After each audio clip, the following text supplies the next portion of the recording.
active in Japan. Somehow that's less offensive. At least we have cool helmets. The sport might have been my life if I was a running back or a wide receiver or, that dream of dreams, a quarterback. But I'm not fast. I'm not graceful. I'm not poetry in motion. I'm more like a poetry slam.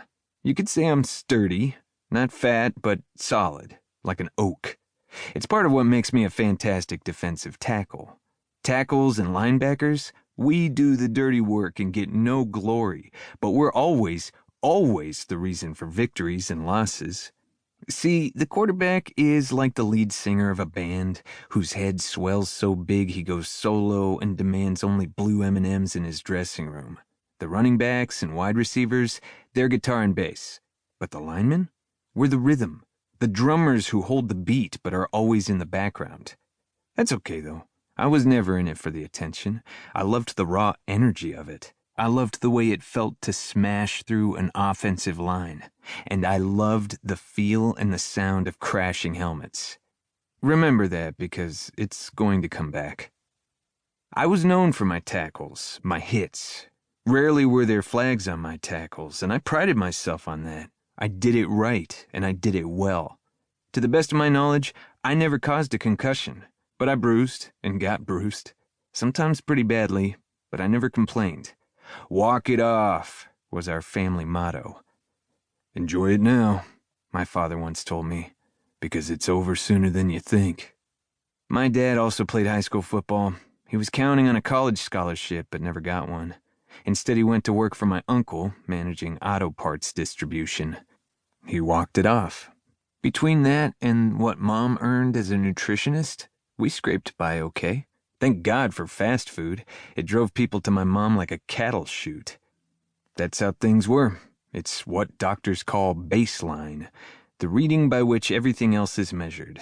It was the normal, before everything went to some place way past hell. There are choices we make, choices that are made for us, and things we ignore long enough until all choices have fallen away. I've been plenty guilty of ignoring stuff I don't want to deal with until it doesn't matter anymore, or it's too screwed up to bother fixing. Like the time I put off registering for the PSAT until it was too late. My mom was furious, but I didn't care. She was enrolling me in an SAT prep class, so what was the point of wasting a perfectly good Saturday on a practice test I'd be taking half a dozen times anyway? Besides, I was hoping for the scholarship Dad never got. That's what Jay next door thought, my mom had pointed out. He hung everything on a scholarship he never got, and didn't get in anywhere. There's always community college, my father chimed in, always taking whatever side my mother didn't. It's less expensive, and he can transfer to a university in 2 years that won't bankrupt us. It made me think of my friend Leo Johnson, who was already being courted by major schools. I was happy for him, and it would bring recruiters to our games, but I knew none of them would be looking at me. I can't deny that I envied the options Leo would have, but I had to trust that I'd have choices too. So where was my choice then that took me down the path to the tweaked places I ended up?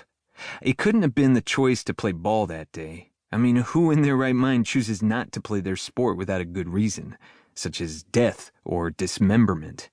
Few things would keep me away from the field. I had an obligation to my team. There wasn't even a premonition that first day. There was nothing to indicate that something was beginning that couldn't be undone. Maybe it was the choice to play football in the first place, all those years ago, that set things in motion. But was that really a choice? Football was my father's love. It was the way he and I connected, so I loved it too. Sometimes it's like that when you're a kid. You eat up whatever your parents put on your life's plate. So let me set the table for you before I heap on the crazy-ass casserole. It's Friday, September 8th. It's the first game of the season. I'd come back from summer vacation with a growth spurt and had hit Hell Week hard. I was ready. As it was still almost 2 months before daylight savings kicked in, the game would begin in late afternoon sun, but would end under the stark halogen lights that could turn the ordinary into a spectacle. The locker room was all wild energy that the coach had to harness into a wall and a wedge.